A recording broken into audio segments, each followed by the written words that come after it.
Is quantum computing a threat to Bitcoin and Ethereum?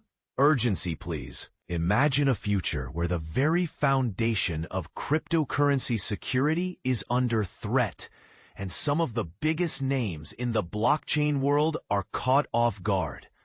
According to a recent study by Mysten Labs, quantum computing could spell disaster for the cryptographic security that underpins trillions of dollars in crypto assets, particularly for older blockchains like Bitcoin and Ethereum.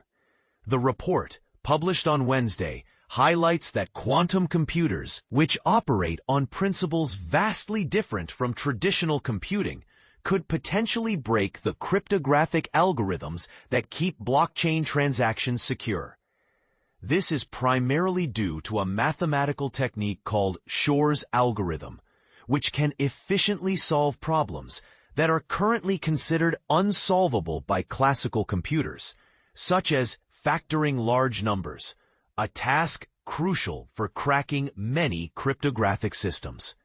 However, not all blockchains are equally vulnerable. Networks that use the Edwards curve digital signature algorithm, EdDSA, such as Solana, Sui, and Near, are in a better position to adapt to the quantum threat. These newer blockchains were designed with more modern cryptographic techniques, making it easier for them to upgrade to quantum-resistant algorithms without significant disruptions. On the other hand, older blockchains like Bitcoin and Ethereum, which rely on the elliptic curve digital signature algorithm, ECDSA, face substantial challenges. Upgrading these systems to quantum-resistant standards would require extensive changes, including hard forks, which could lead to splits within the community. For example, the Ethereum community faced a significant divide in 2015 when a decision to roll back the blockchain after a major hack resulted in the creation of Ethereum Classic. Kostas Chakias, co-founder and chief cryptographer at Mysten Labs, emphasizes the urgency of the situation. Governments are well aware of the risks posed by quantum computing. Agencies worldwide have issued mandates that classical algorithms like ECDSA and RSA must be deprecated by 2030 or 2035, Chalkias told Decrypt. This means that if your blockchain supports sovereign assets, national treasuries in crypto, ETFs, or CBDCs, it will soon be required to adopt post-quantum cryptographic standards. The stakes are high, especially as more corporations and governments begin to hold Bitcoin in their treasuries. Even if someone still holds their Bitcoin or Ethereum private key, they may not be able to generate a post-quantum secure proof of ownership, depending on how the key was originally generated and how much of its associated data has been exposed over time.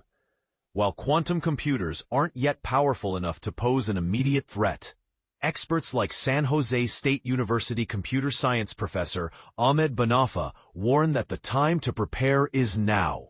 To adopt this new method, Bitcoin will need to implement a hard fork, Banafa explained. This means changing wallet addresses, migrating funds, and handling all the complications that come with it. The potential for a hard fork in Bitcoin could lead to a scenario similar to the Ethereum split, where some users might refuse to follow proposed upgrades, leading to a fragmented ecosystem. Additionally, the sheer number of Bitcoin and Ethereum wallets in existence presents a significant challenge. If users don't upgrade or secure their accounts, they could pose a risk to the network, and any resulting loss of funds could lead to legal disputes. Mysten Labs suggests that if Bitcoin had used EdDSA from the beginning, even wallets belonging to Satoshi Nakamoto, the mysterious creator of Bitcoin, could be made quantum safe. However, hindsight is 2020. When Bitcoin launched in 2009, quantum computing was not a pressing concern. Back in 2009, people assumed SHA-256 was strong enough. It would take years to crack, Banafa noted. No one expected quantum computing to become as powerful as it is now. So, what does this mean for the future of Bitcoin and Ethereum? And this is the part most people miss. The transition to quantum-resistant algorithms is not just a technical challenge, but a social and political one as well. Will the community come together to make the necessary changes, or will we see a fragmented landscape with multiple versions of these blockchains? What do you think? Should Bitcoin and Ethereum prioritize quantum resistance, or is the risk not significant enough to warrant such drastic measures? Crypto agility, the secret weapon against quantum computing threats. Cybersecurity, 2025. Quantum-proofing your digital future. The game-changing power of crypto agility. Imagine a world where your most critical digital defenses could crumble overnight. Sounds like a cybersecurity nightmare, right? Welcome to the high-stakes realm of quantum computing and cryptographic vulnerability, where survival depends on one critical superpower, crypto agility. The digital arms race no one's talking about. While post-quantum cryptography grabs headlines, there's a silent guardian emerging that could make or break our digital security landscape. Crypto agility isn't just a technical buzzword. It's the strategic lifeline that will determine which organizations survive the quantum revolution. Decoding crypto agility, your digital survival kit. Think of crypto agility as the ultimate organizational flexibility. It's the capability to rapidly switch cryptographic algorithms without causing operational chaos. In a world where technological threats evolve at lightning speed, being stuck with rigid, unchangeable encryption is like bringing a typewriter to a computer conference. But here's where it gets controversial. Most organizations are dangerously unprepared. Our research reveals a shocking truth. Only 35% of organizations maintain a comprehensive inventory of their cryptographic assets. Even more alarming, 54% are operating on legacy infrastructure that's fundamentally incompatible with modern security standards. These aren't just technical shortcomings. They're ticking time bombs of potential catastrophic security failures. The Crypto Agility Blueprint, from vulnerability to resilience. Implementing crypto agility isn't about buying a magic solution. It's about strategic, intentional design. Here's what forward-thinking organizations are doing. 1. Create a living cryptographic inventory. Knowing exactly what cryptographic tools you're using isn't optional anymore. It's survival. Map out every algorithm, key, and certificate like your digital life depends on it, because it does. 2. Embrace automation and modularity. Manual key management is a relic of the past.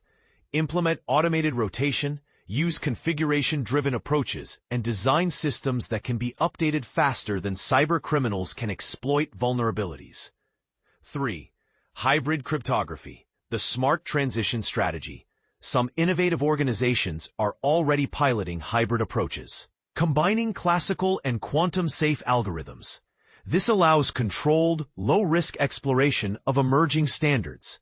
The hidden business impact. Crypto agility isn't just a technical challenge. It's a strategic business imperative. Organizations facing barriers like limited budget, skill gaps, and legacy infrastructure aren't just risking a technical problem. They're potentially compromising their entire competitive positioning. As Bernd Meirer from BT Group candidly notes, many enterprises have only scratched the surface of understanding their quantum readiness. A bold prediction: the crypto agile will inherit the digital future. Organizations that proactively build crypto agility aren't just preparing for quantum threats. They're positioning themselves as adaptive, forward-thinking leaders who can navigate unprecedented technological shifts. The quantum era isn't coming. It's already here. The question is, are you ready to transform vulnerability into opportunity? Provocative closing questions. Is your organization truly prepared for the quantum revolution? How quickly could you adapt if your current cryptographic systems became obsolete tomorrow? Are you leading the change or waiting to be disrupted? We invite you to challenge these perspectives. Share your thoughts, experiences, and concerns in the comments below. The future of digital security is a conversation we must have together. Interview: Quantum Expert Advocates, Y2K Level Security for the Quantum Era. Interview: quantum security expert calls for proactive measures similar to Y2K. In a bold assertion, a specialist in quantum computing security argues that the strategies which successfully averted a digital crisis at the dawn of the millennium could be crucial in safeguarding cybersecurity against the impending rise of advanced quantum machines. Farah Khan, who serves as the business development manager at Quantum eMotion America, emphasizes the necessity of replicating the largely unseen efforts that mitigated the year 2000 bud, Y2K, to ensure that the general public remains unaffected when quantum computers become operational, an event referred to as Q-Day. Reflecting on her experiences from the late 1990s, Khan recalls how the biotech firm she was part of dedicated 2 years to prepare for Y2K. This extensive preparation, she notes, was common across the IT industry and ultimately made the situation appear less dire than anticipated. She hopes for a similar outcome on Q-Day, stating, "All the work that went into preparing and being proactive got us to nothing happening, and I think that's similar to Q-Day." While quantum computers promise significant advancements in processing power, they also pose substantial risks to existing cybersecurity measures. Khan stresses that the potential threats should not be downplayed, asserting that her warnings are not intended to incite fear.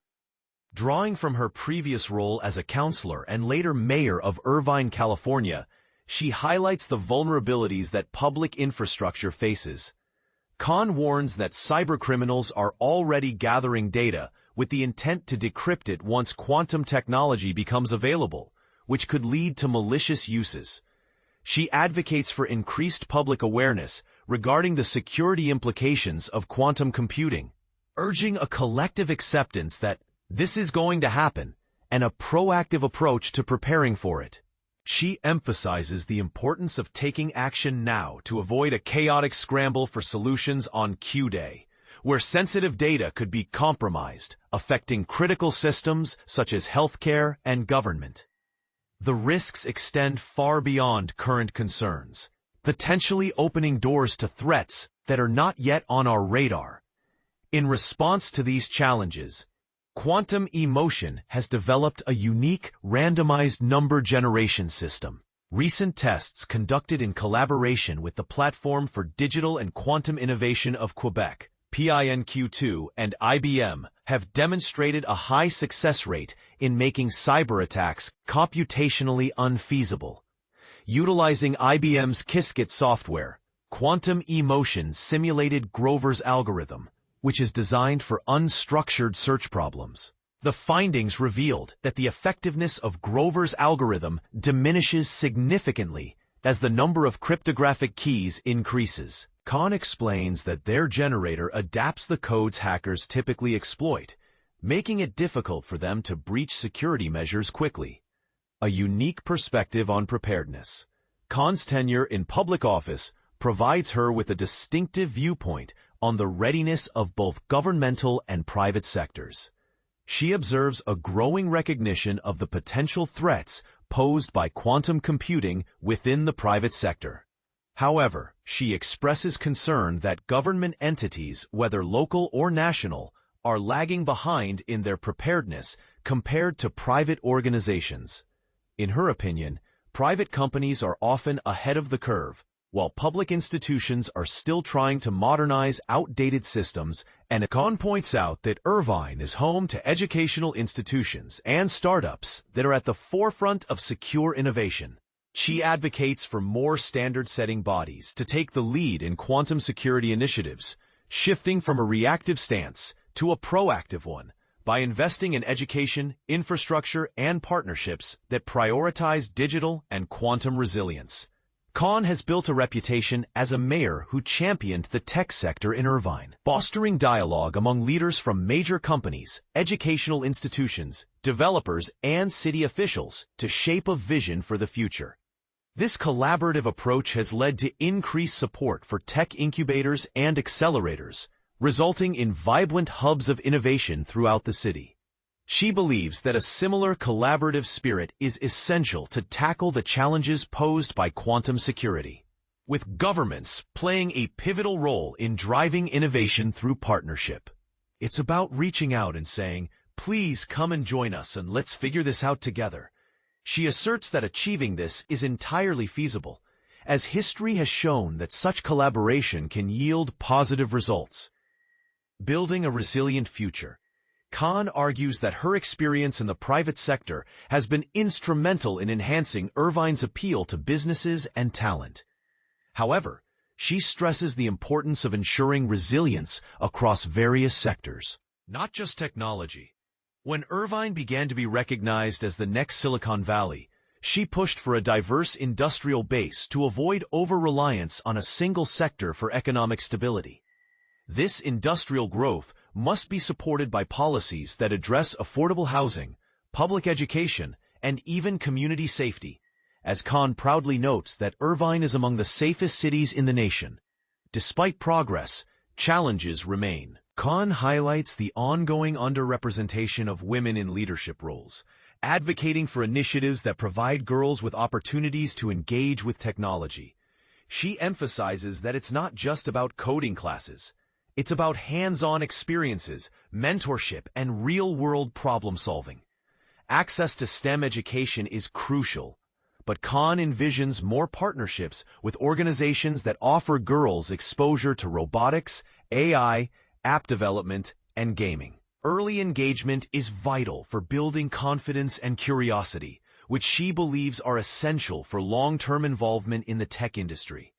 Khan calls for cultural shifts and underscores the significance of conferences and events that focus on these issues, where women in executive positions can share their insights and experiences with the next generation, helping to dismantle barriers, including those related to startup funding.